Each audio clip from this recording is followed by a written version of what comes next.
这是公视第一台，刷落来请收看咱的新闻。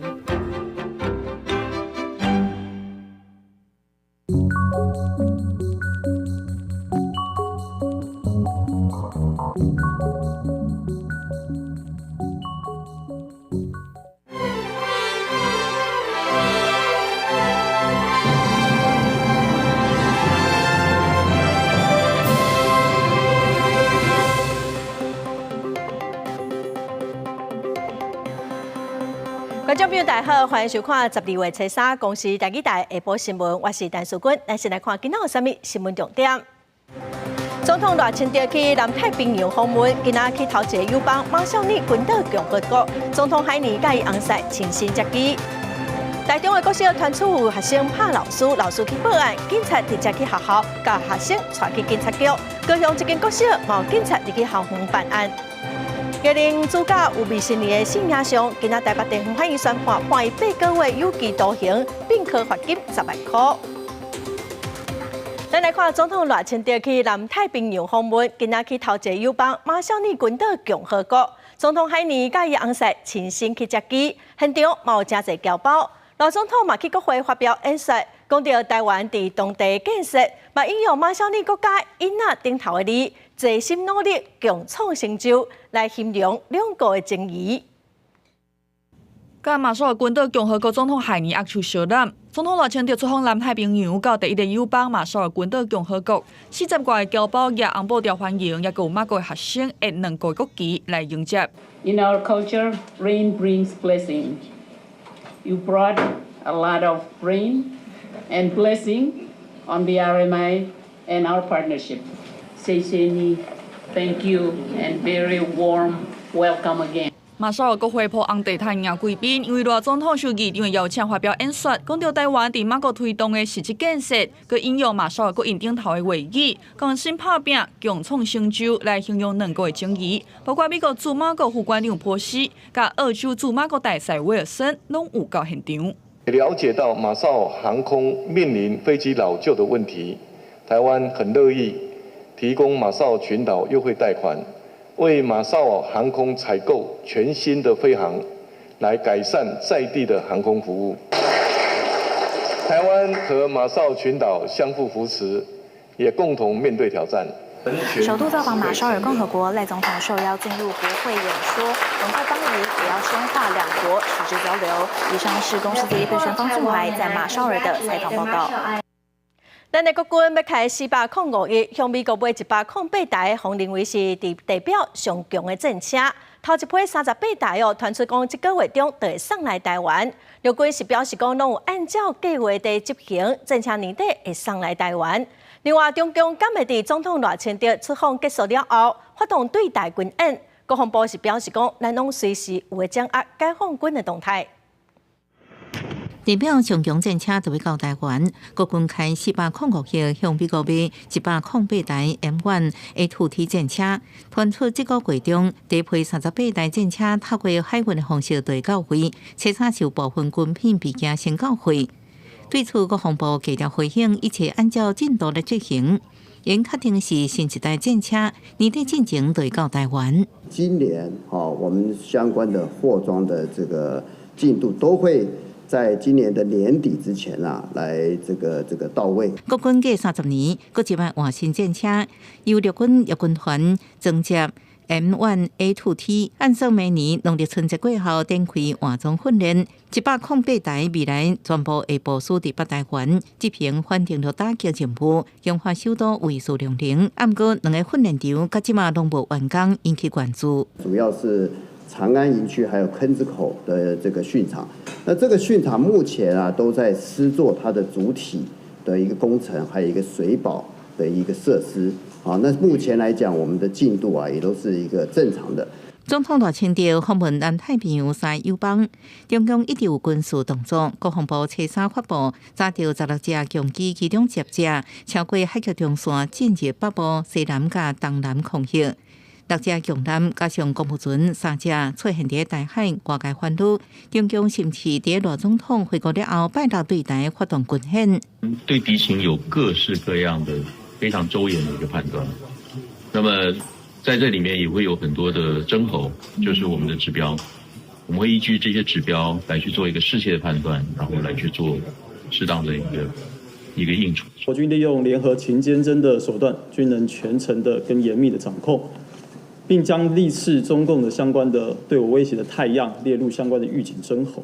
另外，国防发布携手团结无惧挑战的影片，被解读是为中共军演做好准备。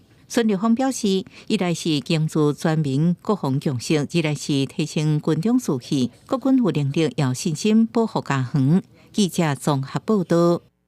来看一个上新的消息，云林县消防局伫11点12分接到报案，国道1号上北231.7公里的所在，有一台载化合品的车并车拉落去山架，驾驶飞出去车外无性命的现象，事故的原因还个调查。就是我们到达现场发现那个化学槽车翻覆现场有1名伤者现在已经目前送医救出无生命真相。目前我们到达现场，它已经翻覆了，研判是从那个高速公路上翻覆下来。外面呢，当看到这台载化合品的货车拉落去山架，消防人员伫现场地抢救，初步了解，这台车是载火酸溶液未爆炸，事故的原因怎么爱个了解？再来看台中市一间国小，有学生摕乐乐棒的球棒来拍老师，虽然事后有向老师回失的，这老师嘛有去报案。因为学校互警察把囡仔带走去警察局做笔录，佮无人陪囡仔做回去。市长罗秀燕是非常的生气，要求教育局佮警察局得爱彻底来查办，嘛爱处罚这老师佮警察。这事件嘛，互基层的老师是真反弹，网络有真侪批评。市长罗秀燕今仔早起第2回嘛向老师回释的。现在教孩子其实并不容易。那所以老师在教孩子的过程当中，有时候用尽方法，心力交瘁，我完全可以理解。我昨天的话说，这个老师是不是适任？我觉得我讲得太快了，太早下结论哈。我必须向这位老师致歉啊。那对于这件事情啊，老师为什么这样做？那他的前因后果，他有什么样辛苦的地方？我想我必须理解。基层老师不满市长的处理，代理代课老师产业工会嘛发声明，要求市长得爱回失的，应该爱建立完善的老师保护机制，强化法治的教育。全教组嘛呼吁市长爱收回无适任教师的批评，认为市政府应该爱先调查，无应该直接按老师的罪名。罗秀燕嘛向老师回失的，强调讲少年事件处理法是有非常严格的规定。在爱去警察局的时阵，就爱有监护人，还是家长的陪同，无得违法咯。要求讲，这应该爱检讨。再来看台中有警察直接去学校把囡仔带走。高雄阁有一间国小，伫顶礼拜5有一个6年级的学生家长，嘛因为不满讲囡仔物件定定伫学校碰见，伫报案了后，要求2个警察去学校抄学生囡仔的册包。学校是表示讲，因有甲家长来沟通，敢若同意警察会当离开学校关心，无互学生甲警察接触。警方嘛强调讲，因是依法行政，无违反校园自治条例。台中有学童互远警带走，高雄某一个国小的家长社群留言嘛讲，顶礼拜5有家长带2名警察到6年的学童班上，因为家己厝内囡仔物件拍无去。发生刑案。第二个是学校要求，当然这件事情我们不可能学校要，因为我们是被动知道的，很早就把书包放在就是上课的旁边所以就当下就是趁那个1-2分钟的时间就那个老师跟主任就请我们的学生自己找看看。校长证实有家长因为囡仔物件常常无去，带警察到学校，希望检视班上同学的册包。只是教育部规定无相当理由，有证据证实学生牵涉案件，也是炸违禁品，是袂当超个人的书包，也是物品。第一时间甲家长解释了后，敢若同意，互警察入去学校，伫晚厝关心学生，即是家己检视家己的卡网。家长与学务主任等人讨论后，带领警员至学校操场旁，由校方自行处理。警方全程并未介入。物品最后尾找到班上同学嘛，请老师加强法治观念，还有心理辅导。但是警察入去学校够有失当，家长看法无同款。就是有一些可能外校人士进入或什么之类，我觉得可能才会比较需要动用到警方。我觉得应该不至于到惊吓，因为就很像是我们去搭捷运，然后可能捷运车站里面有警察一样。市府这是回应全程拢按照相关规定处理，警方无直接接触学生，学校这是伫咧考虑学生心理甲权益的基础决定来应对，未来会持续加强着亲师生的沟通，避免相关的事件造成困扰，还有误解。记者吴刘婷、陈hen坤报道。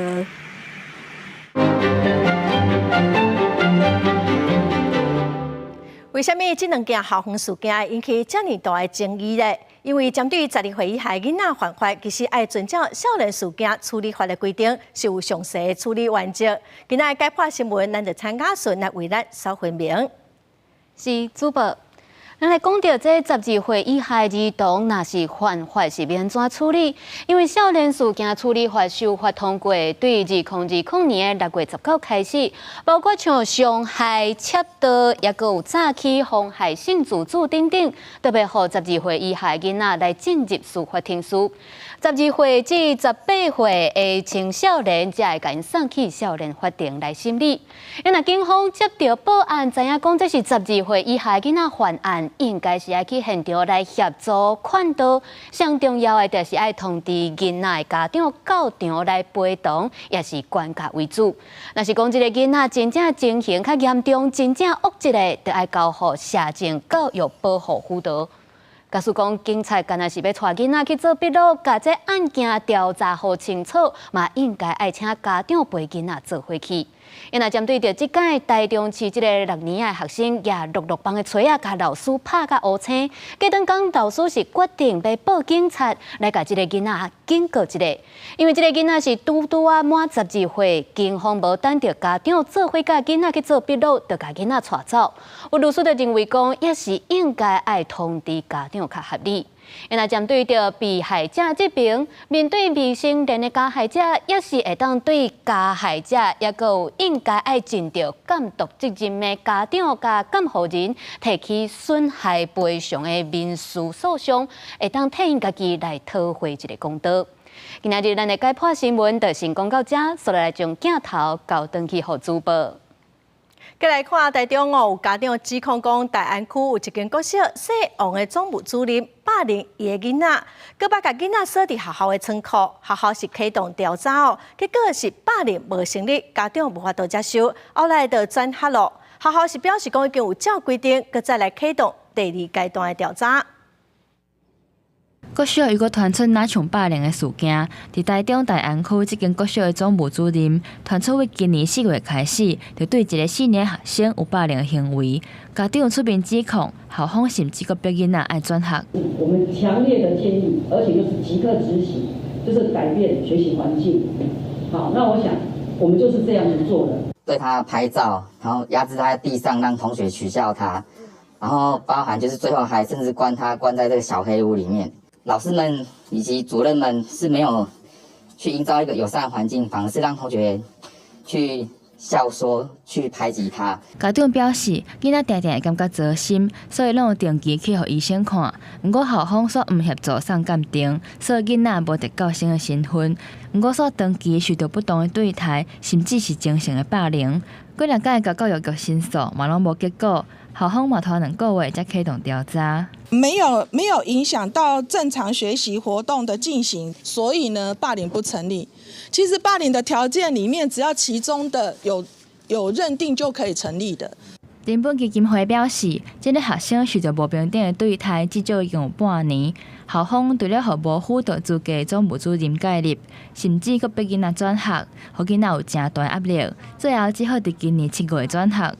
校方表示，家长后来佫提出新的事证，所以即摆已经启动第2阶段的调查。就如果情绪上来的时候，因为学校小，必须有些协助，可能主任是唯一的一个男性教职员嘛，他能提供一些协助，让或者协助管理跟呈现这一些肢体接触的部分。台中市教育局要求校方赶紧启动调查，若确定是事实，就要照规定处罚。若人本基金会是表示，市府应该依法停聘涉案的教师，包括前任的校长嘛，要做一个调查，予家长一个公道。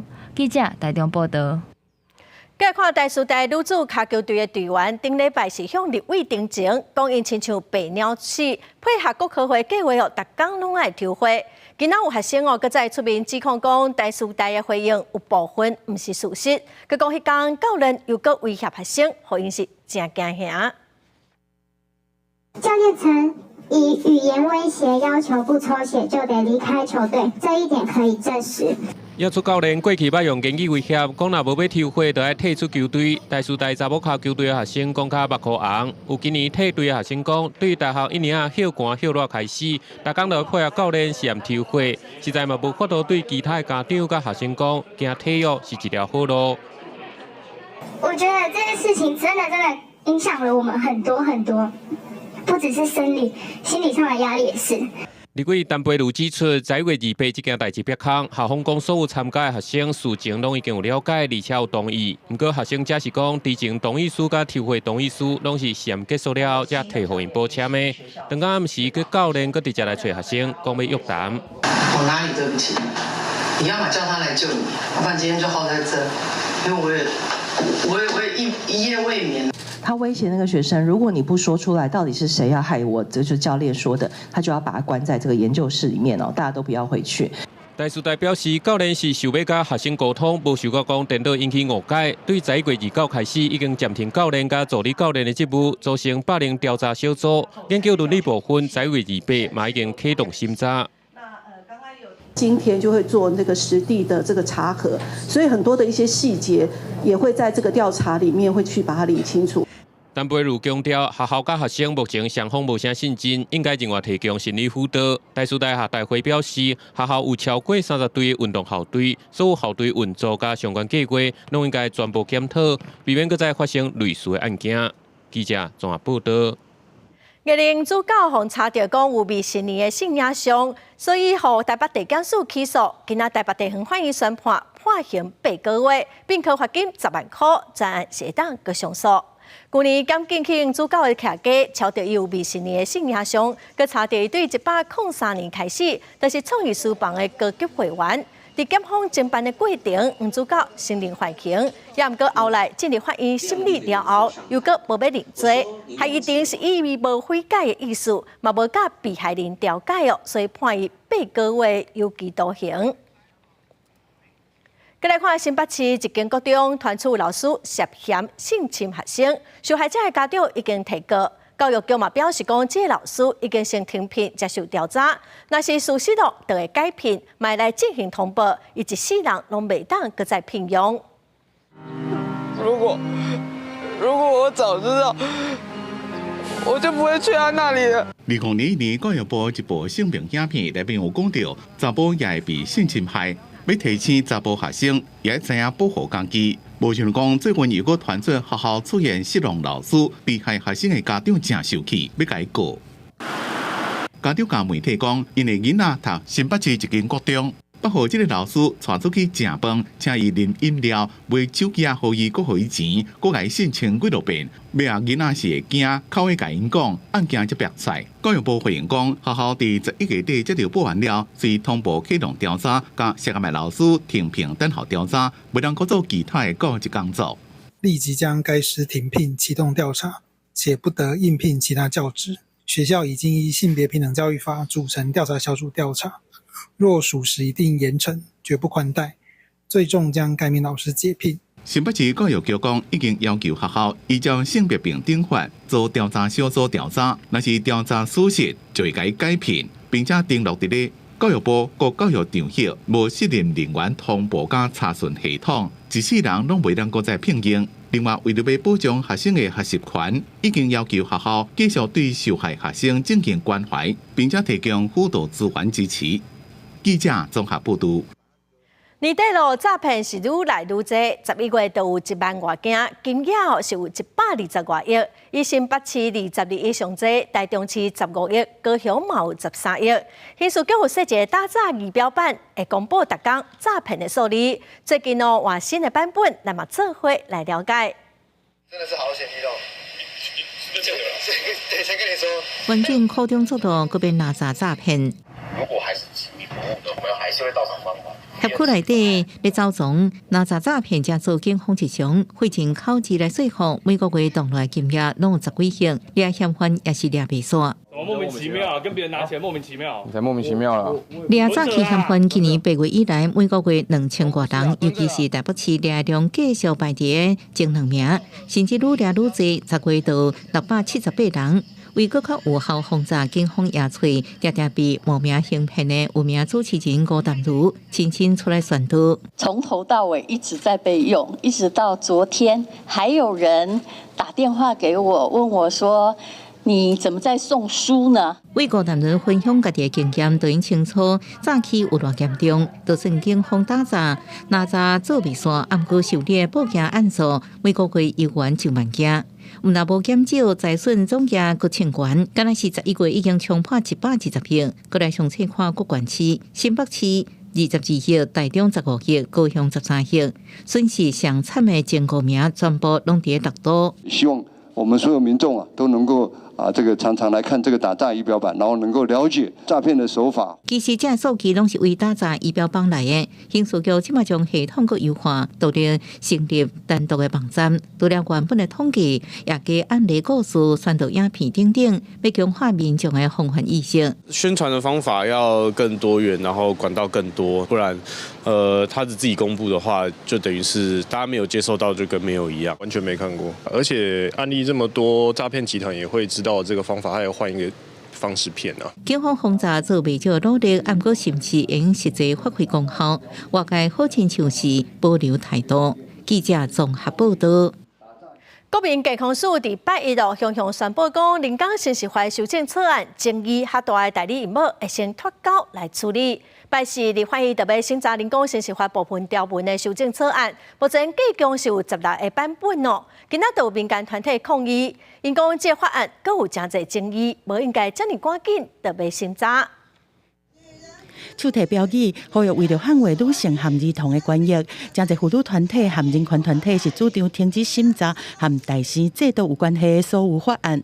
民团指出讲，立法院8日已经排审人工生殖法部分条文的修正草案，目前条约16个版本内面有5个版本纳入代生的相关，反倒讲社会无共识之下，会引起更较大的争议。在自由市场的运作之下，很难保不会出现有心人士去利用代理育母这个生殖技术背后庞大的黑市利益，包括同性配偶，包括未婚，他亦可以申请人工生殖科技，但是呢，绝对不能够允许代孕合法化。民团烦恼代生的制度，毋但是少主张，阁有歧视和剥削的疑虑。嘛烦恼讲代生的制度未来会加强阶级的对立。不过，妇产科医生出身的国民党立委陈清惠是主张讲，西洋嘛应该要有平等权。毋但是同性的伴侣，异性的翁仔某内面的女性嘛有可能因为子宫的病，造成想要生囡仔煞无法度有心。脱钩处理的话，我们也必须让面临支持脱钩的这些支持者，不管是女同志或是单身女生，都可以知道说，他们在这个脱钩的法案通过的第一天，他们有一部分的人可能是没有办法适用人工生殖法的。把代孕脱钩的话，一样要做，也是一样要做性别影响评估啊，才能把相关的程序完成，才能送到行政院。因为各方的意见无同，国民健康署伫8日宣布以各修正的人工生殖法修正草案，考虑到部分内容社会争议伤大，阁会等搁较侪沟通，会甲争议较大的代理孕母的部分脱钩来处理。卫福部版本的草案，同款以今年底送行政院做目标。记者综合报道。新任的劳动部长洪成汉明仔载去立法院报告劳动部霸凌的事件，民众党今仔早起嘛去劳动部抗议哦，伊嘛预告讲这礼拜六会办反霸凌大游行。立委袁国昌是讲到讲，前劳动部长何培山有承诺讲2礼拜特别交新的调查报告，即卖今要到期咯，伊望讲新部长会当积极。反霸凌要立马，吹哨者要保护。台湾民众党将近30个党工手握白丝带，伫劳动部大门口针对最近公务体系一直传出霸凌事件，呼吁政府落实申诉机制，甲推动第一个讲出来人的保护法的立法。要一个被霸凌者、苦不堪言的受害者向原单位去申诉，根本就狗屁不通。所以我们需要有公正的外部的力量进来做调查。人事总处要管，考试院要管，行政院要管，但是没有人管。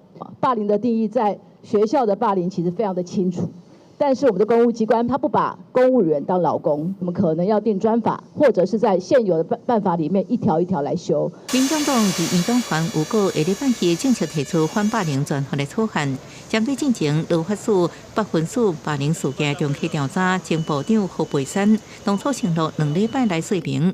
黄国昌希望新任的部长王新涵爱在立法院专案报告进前有一个交代。今天下班以前，请把重启的调查报告交出来。明天到立法院，好好的说明你们重新调查的结果。劳动部透过声明强调，8分署的案件在中期调查阶段，会赶紧调查清楚异议。因为霸凌案已经是社会瞩目的议题，也已经邀请学者专家、地方县市政府为定期预防申诉等方向进行审慎研究。民众党发起12月7日游行，同款也要求，互警消同仁有组工会权利。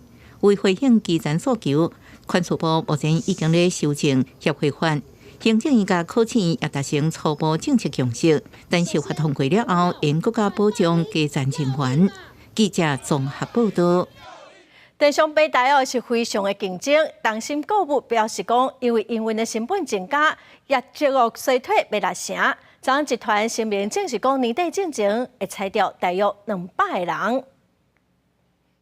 东森买物件的官方网站已经开始宣传12月12优惠的活动，不过即马电商平台是愈来愈竞争。东森购物官方网站嘛讲，用电视来买物件，当面临生存的挑战。因伫初二证实，按算到年底会裁员差不多200个人，嘛显示电商经营面临的困境。很多平台呢会开始拉高他们的营运成本，或者是呢会提高抽成。那对于卖家来说，就会造成利润上的获利被压缩，那导致他们逐渐的退出这些电商平台。东森购物发声明，日历调整主要的原因是营运成本规年增加超过1亿3千万。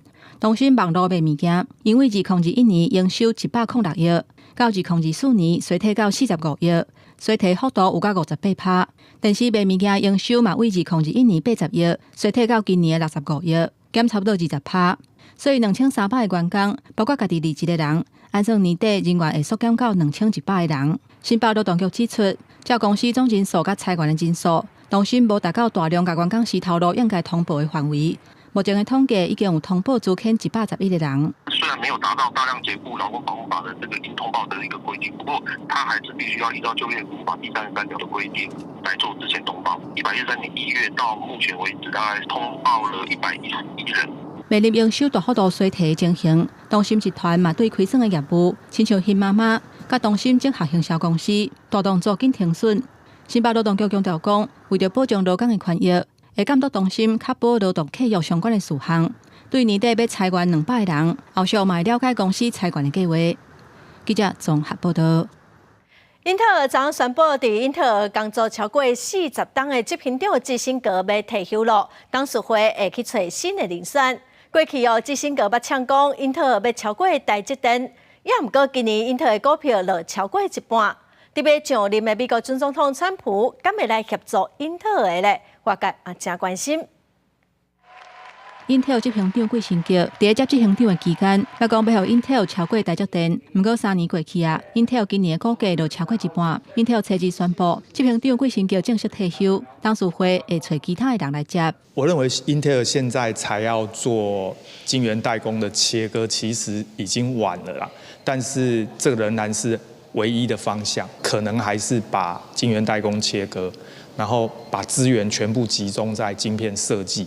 提高公司的创造力，研发出更先进的晶片，特别在人工智慧的应用上。季辛格的领导，那就无予 Intel 扳回局势，面临几项重大挑战，包括13、14代处理器突袭，将伊代工的业务亏损，还有欧洲晶圆厂计划冻点，加上产品推出的时停延后，对无着 AI 的风潮。进前市场还佫传出沟通要收购 Intel， 不过目前这个风声是已经消失。那季辛格退休的消息传出来了后，台积电车商的股价盘中捌起25块，起到1060块，股利大股徛起哩23000点，盘中捌起超过300点。专家预估，将来 Intel晶圆代工的业务有可能会分割。如果说要美国政府救 Intel 的话，不会是白白的出手，一定会有很多交易跟谈判会持续进行当中。对于 Intel 来说，恐怕会处在一个比较弱势和被动的状况。Intel 应该会加大对于台积电的一个委外订单的一个状况，所以这个部分确实还是有利于台积电在全球在晶圆代工产业全球市占率的推升。有其他专家认为讲 ，Intel 后一任执行长会由什么人来接？有关 Intel 的竞争力，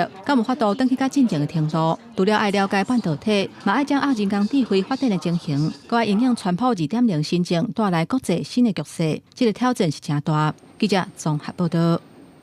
再来看社会国家几年也发生人打人的意外，伫第二大城恩泽雷克雷举办的一场卡球赛，有球迷不满才评审的判决咯，所以发生冲突，造成意外。美联社指出讲，至少50来人死亡，因为当地是军政府在控制，所以死亡的人数恐惊唔难呢。真侪人爬起体育馆的墙尾啊，想要走离现场。西非国家几内亚出现一场卡球赛，因为裁判争议性的判决，引起两边的球迷发生冲突，进一步引发严重的吞打意外。安全部队写催泪假诉，真侪人想要走离现场，所伫咧大门口，互人屠杀吞打死亡。这场卡球赛伫咧几内亚第二大城恩泽雷克雷举行，目的是要对军政府领导人顿波亚致敬。美联社讲，至少有56个人死亡，因为主线是军政府控管，所以人数可能唔难呢。Traditionnellement, le sport est une occasion de promouvoir l'unité nationale et la cohésion sociale. Cependant, les manifestations de mécontentement vis-à-vis des décisions arbitrales ont entraîné des jets de pierre de la part des supporters, provoquant des bousculades mortelles. Les services hospitaliers font état d'un bilan provisoire de 56 morts et plusieurs blessés. 军政府领导人顿波亚2021年9月发动政变夺权，家己做总统。伫最近1礼拜，这场比赛伫咧几内亚正式举行。因为顿波亚即马考虑要参加总统大选，筹造政治联盟的可能性。顿波亚也伫国家电视台宣布，全国为这件代志哀悼3天。公司新闻张伟林、吴继昌编辑。比利时政府实施新的性工作者劳动法，性工作者未来会有产假加退休金等福利哦，这嘛是世界领先的。比利时甲性工作真做是一般的工课共款，互性工作者会当享受甲一般劳工共款的劳动条件。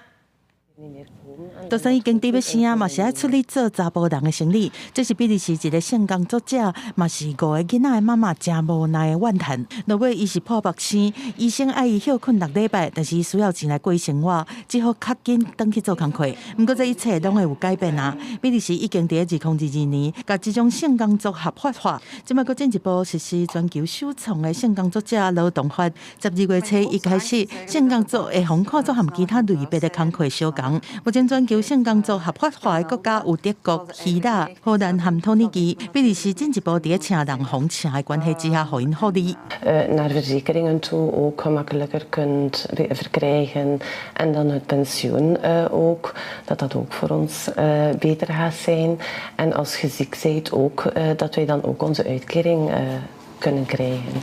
根据英国广播公司 BBC 的报道，伫访谈过后，每一个性工作者拢表示讲，有过方式做家己无愿意做的代志的经验。其中一个性工作者认为讲，这个新法会当改善因的生活，因为若无法律的保护，因做的行业都是非法的。这个部分无任何协议会当斗相共。Als we nu bijvoorbeeld een klant weigeren met de nieuwe wetgeving, dan kunt je ook je job niet verliezen. Terwijl ze eigenlijk niet echt iets hebben, dat weten we natuurlijk niet, kunnen we nooit niet zeggen. Ik weet dat in alle sectoren gebeurt, ik weet dat.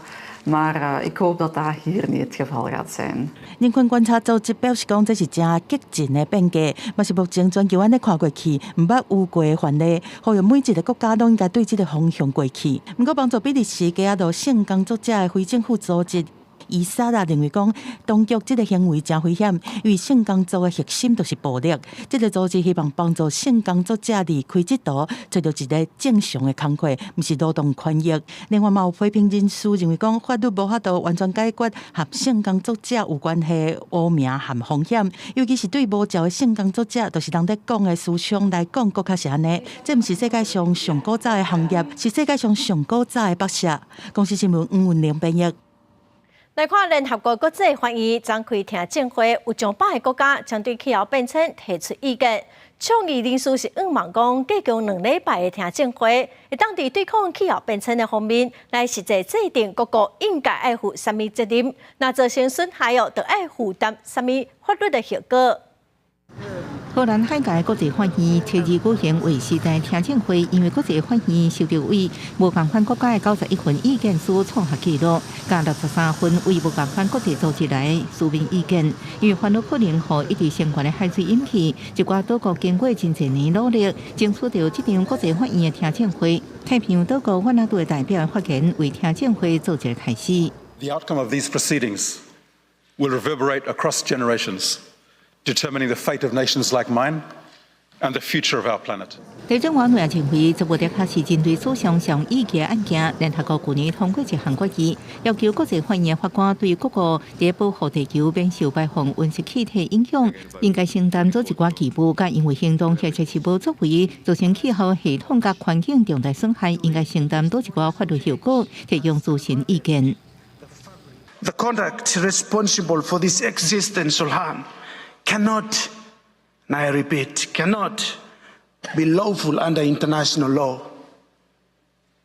In closing, MSC joins Vanuatu in asking the court to affirm that this conduct is unlawful, with ensuing legal consequences. 会议内，多国代表讲出意见，发现外口有环保团体是非常欢，因为国际会议应该实现气候正义，我用这案件作为界定各国应对气候变迁的法律义务参考依据。One of the questions, of the two questions that have been taken to court, includes historical responsibilities, and that includes reparations. There will be countries who will be putting forth their cases, especially in the Pacific, about historical responsibilities in terms of reparations and payments of countries that have actually caused the climate crisis in the developed world. 未来2礼拜会有8个国家甲组织伫国际会议听证会针对气候变迁作证，这是国际会议处理过规模上大的案件，暗过有人烦恼，联合国支持暗过无约束力的咨询意见影响力有限，而且国际会议可能要开几个月甚至几年才能做出结论。公司新闻陈伟珍编译。中油高雄林园厂昨下晡2点外庆会4架拢是乌烟。中油是表示讲，这是因为压缩机故障启动安全的机制，加制停的气体排到燃烧塔，烧了无完全排出真侪乌烟，造成空气污染。这嘛是林园厂今年第7届出状况咯。环保局嘛开出上100万的罚单。香烧塔喷出的火源阁大港，中油高雄林园厂4轻机组的香烧塔，初日下晡2点外熊熊开始喷火，惊到当地的民众。中油车衫透早出面回息的。列解气体压缩机，因为油压的问题，赶快做一个安全的机制，把它停下来，为了保护那个里面的设备的安全。那所以这个时候就会有一些我们残留的气体会排放到废气燃烧它。中油说明，因为4轻压缩机异常，安全机制就启动起来，将制定气体排去香烧塔。因为出现明显的污烟，环保局监测了后，以违反空污法开罚。因燃烧不完全造成黑烟排出，本局将违反《空气污染防治法》32条规定，裁罚10万元至500万元以下罚款。环保局最后裁定重罚112.5万，因为这已经是林园厂今年第7摆出状况，统计总罚金480万。林园厂一直出状况，嘛互当地居民真不满，要求市府加强监督。常常有烟呐，这些烟呐，都说他们都有来检测啊，结果他们来的时候都说没有啊。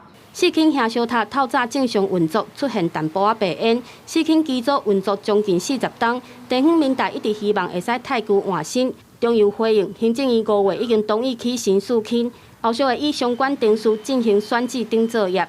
记者陈环宇、柯正俊高雄报道。受到这假话甲退休影响，大东县的警察卡手今年欠业104个人，所以大东县的警察局只好规划29个派出所做伙排班。明年又有上百个警察要退休，实在是真伤脑筋。也毋过，大东县的警察局是强调讲，袂去影响到维持治安。上班时间，这间派出所的铁门锁拖落来，原来是警察去另外一个派出所服务。门口采告示，提醒民众若有需要，会当随敲电话报案，警察会随管到位。人家都说奇怪，这边派出所很大间，为什么会没有远警驻守？没啊，你敲电话，因就习惯，因车拢爱顺来顺去啊。大东县拢总有29个伫咧庄卡较细间的派出所，拢有可能出现警察无伫哩门拖落来的情形。关警局表示，一间派出所若要达到上班甲休困平衡的人力，至少大8个人。不过因为今年大东县警察欠104个人。警察服勤阁有时间的限制，警局才会规划采用日合服勤。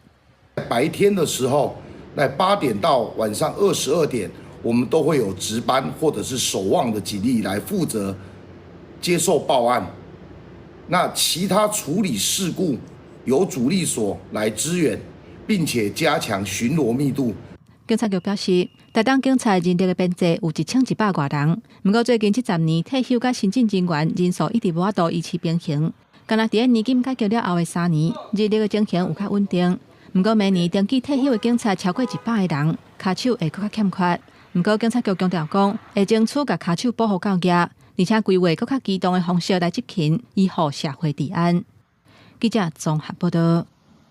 为了减少交通事故，桃园向中央争取经费，第29个定定发生意外违规的路口来增加科技执法，会当侦测2种到4种的违规。年底进前的是宣导期，明年元旦就会正式开始开单咯。路红灯超速无让过路人违规驾驶难逃，桃园向中争取9680万补助。伫29月开调处违规路口，增加多功能科技执法，其中北投桃园区就增加4个，平镇甲新屋区也各3个。明年元旦正式启用，民众大部分拢画好，暗过也烦恼，家己伫路况常常发生状况当中违反，就了钱咯。有时候也会怕自己，有时候不小心就违规啦，哎呀，红单就来啦，对呀，是这样。那开车会更加小心吗？那一定要啊，那不更加小心的，马上钱包就失血啦。原则它规定那个道路驾驶就好了，对，怕意外啦。还有一个是责任的厘清，很重要，责任厘清。对，所以有些重要路口还是有些需要啦。多功能科技执法同时应清楚2到4种无同款的违规项目，包含超速、路红灯、无停向过路人、无依照标志、标线、标志指示来驶，亲像机车无依照2段式倒换、直行车占用、等法专用车道等等。即日起至12月30日止为执法设备宣导期，并于114年1月1日正式执法。各路口分别可以侦测2至4种不同的违规项目。警方表示，伫凯调处违规路口增加交通科技执法设备，因讲是服务型的警力全时段执法。根据统计，伫建立无停让过路人科技执法路口事故发生数，比去年同期减少711件，减少20.8%，也降低民众财产损失差不多3555万。因确实有效维护道路秩序甲交通安全。记者综合报道。气候变迁，农作物需要品种的改良来加强适应气候的能力。世界菜色中心30多年来，参东南亚国家合作，收集3000多份菜色的种子来做研究哦。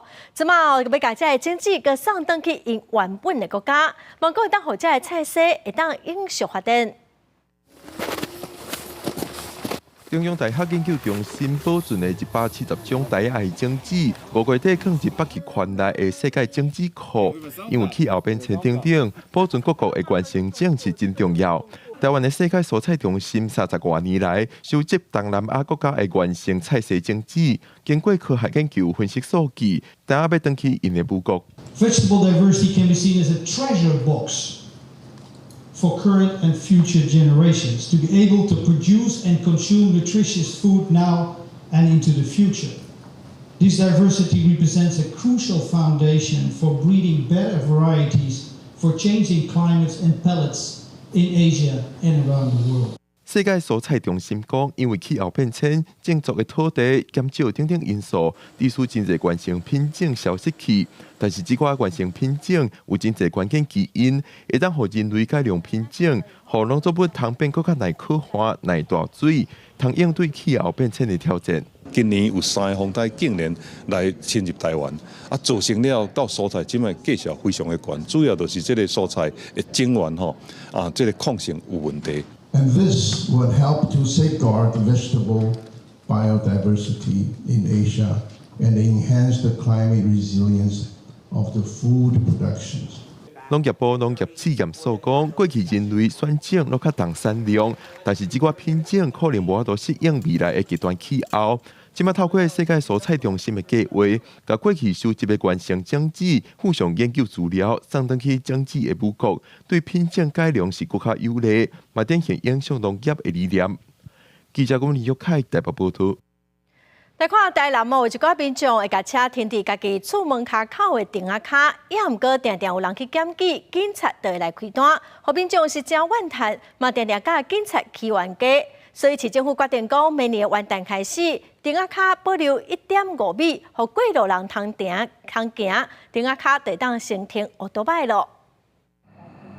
永康的民众一透早手提罚单向里长陈情，罚单顶悬的时间点才拄啊早起7点多就开始处罚，互民众是真无奈。7点就是来开，你政府怎样规定，我们一定遵守嘛，这个没有问题。可是你都不规定，也不宣导，也不什么，就马上。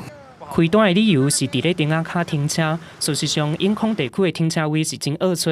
最近民众佫拄到顶仔骹停汽机车，互开罚单，引起民怨。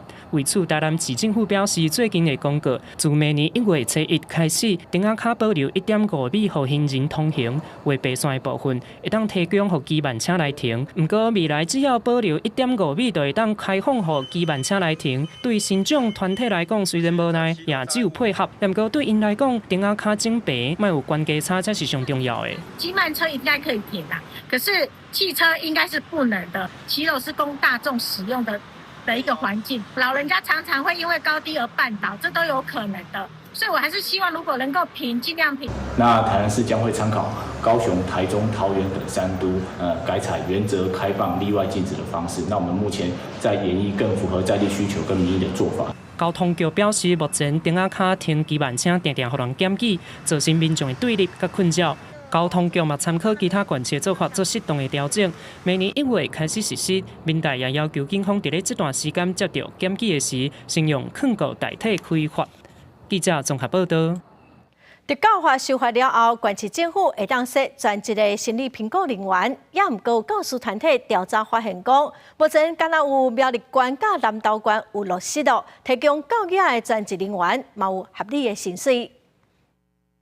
特殊教育老师除了上课，该利用下班时间来写学生的心理评估报告，来评估学生敢有需要接受特殊的教育。工课真无闲，为着要确实分工，避免老师过劳。8月初1开始实施特殊教育修正版本有写明，学校通增加专职审评人员来做评估作业。专教总有做一份调查，发现有确实落实规定，全部达到标准的只有南投甲苗栗。我们发现苗栗跟南投在整个专职。这个特教专职还有各种特教的一个评估人员的一个执行的部分，确实是落实的。那其他24个县市很抱歉，并没有完全去落实。各教师有针对兼职做审评人员的老师，会当摕到括号兼评估费，也是鉴定评估报告转写费。但是专教总指出，目前专职的审评人员骹手无够，多数拢是兼职的。不过经过专教总的调查发现，目前敢若6成的学校有确实提供费用给兼职的审评人员。专教总还有政府机关爱去监督各教师提供的经费到底用伫咧倒位。我们可以从我们调查数字上来看。即使在国教署有补助的状况下，我们也大概仅有59%的一个县市能够真的有依据这个补助的原额去补足所谓的专职审评人。专教总要求地方教育局、政府机关爱落实特教老师的专业分工，才袂互老师一肩大家双头提，爱甲合格写审评报告，互国内特殊教育鉴定评估工课，通慢慢来行向专职为主、兼职为辅，建立友善的特教环境，嘛互特教学生通接受专业的鉴定甲教学。记者第2线柯敏哲台北报道。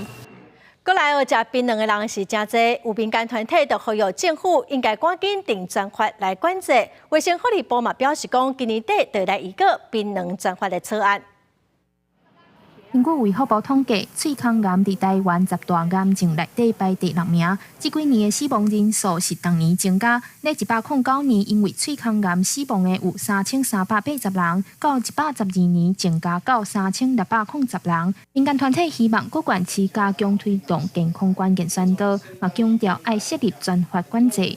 过去国民健康署在负责这个业务的时候，就提出10个口腔癌，9个嚼槟榔，这是基于研究的基础，所以我们才把槟榔作为一个防治的对象。但是呢，我们必须用专法去管理。会着喙腔癌，其中一个直接看到的原因就是步槟榔。台湾槟癌防治联盟自99年针对全台湾做喙腔癌的防治力调查，发现一寡限制咧防治的工课上有特别下功夫。亲像台中市就有特别伫工地推动禁烟禁槟榔的工地契约，嘛甲都发局等部门合作加强沟通，达成预防追踪的效果，提升民众对槟榔危害健康的认知。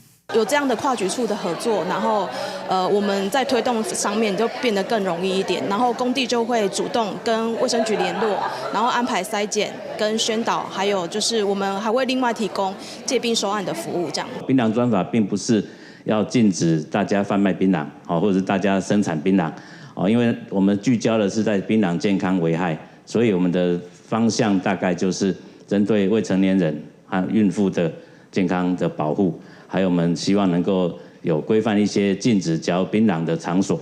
卫福部也强调，针对喙腔癌的防治，以后会扩大体检甲宣导，希望未来会使针对高风险的族群来做精准的体检。另外，针对设立槟榔防治专法，卫福部是表示，目前已经在规划相关法案的讨论，希望会当赶在年底进行有个专案的内容，未来顺利上心立法院。记者张家琪、谢桂林台北报道。台湾的塔杯亚选手参加2024竞技塔杯亚亚洲杯锦标赛，甲12个国家的500个选手做伙车拼哦。咱台湾队摕到48块金牌、49块银牌、甲39块铜牌，咱个14岁的查某囡仔是摕到上大奖。咱的跳杯选手沙马巴少第17回女子组个人赛课5.766秒提冠军了，伫 SOC 女子组个人，佮以1.888秒成功打破家己原本伫13、14回女子组保持世界纪录，照伫全场上大奖项个人3加总部分男女冠军杯也摕到冠军。你得到全场的最快的项目，对不对？对，很开心。有想到是你吗？没有。长头毛第8届赛德克走查某囡仔沙马巴少为头远来为小学1年社团返去看到跳杯啊，感觉趣味。连续到即马已经是高中生，也是目前台湾跳杯啊速度上紧的女子选手。即摆甲队友斗阵伫国际大挑战这项目中，拍败韩国队摕到冠军。当下你们自己有想到你们会得上冠军吗？对，我们一上场就想要拿到冠军。即摆咱代表队94个选手飞去马来西亚，甲11个国家都市487个选手拼场，摕48金、49银、甲39铜的好成绩，刷新4项世界纪录。针对年岁上小2个6岁小选手曾武晴甲杜文书，也刷新6岁以下双人赛课世界纪录。选手能够展现他们的团队精神，真的觉得不错。那有一队是特别组，他们能够在这个场合上能够破世界纪录，觉得他们真的非常的厉害。协会表示，这个选手尝试还有9位铁高生斗阵，伫国际大赛中斗阵愿望，让世界搁一摆看到台湾，也要继续打拼，要去明年伫中国大连的亚锦赛。记者综合报道。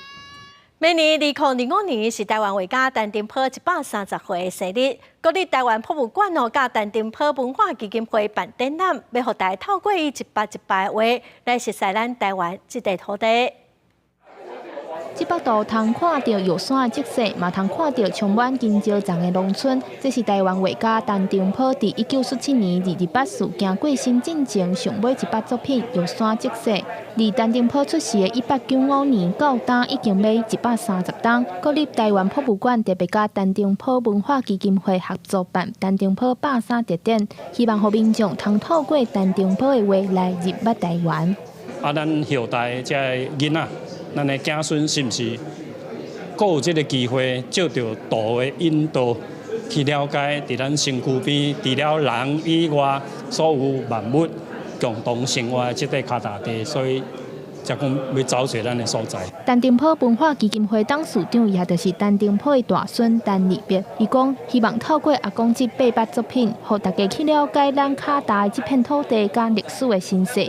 也那文化部长嘛分享伊的感想，指出这优惠题材包括北回归线、乌条甲桂芳，有这的大自然力量，才有台湾丰富的生态。通看到陈澄波眼中充满生命力的台湾。今天的展览是用博物跟台湾的植物、台湾的生物，还有台湾的矿物，一切结合，终于看到这个陈澄波用他的画，其实画出了台湾所有真正最核心的生命力。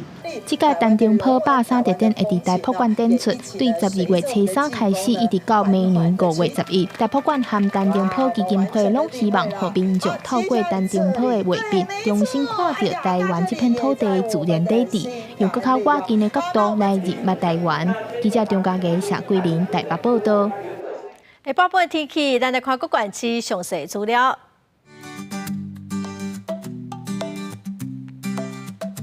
北部地区上低22度，上悬28度；中部地区上低21度，上悬27度；南部地区上低22度，上悬29度；南部地区上低20度，上悬27度。外岛地区上低18度，上悬25度。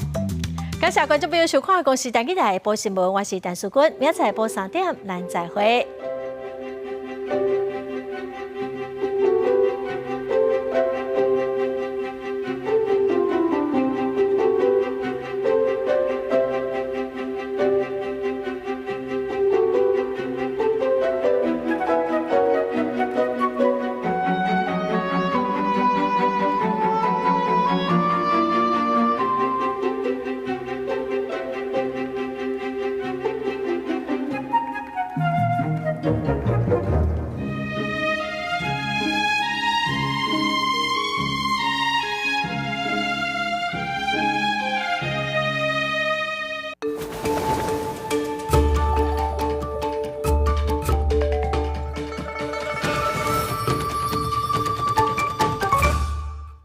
即马时代无共款啦，送有进步，送都会奖下比赛。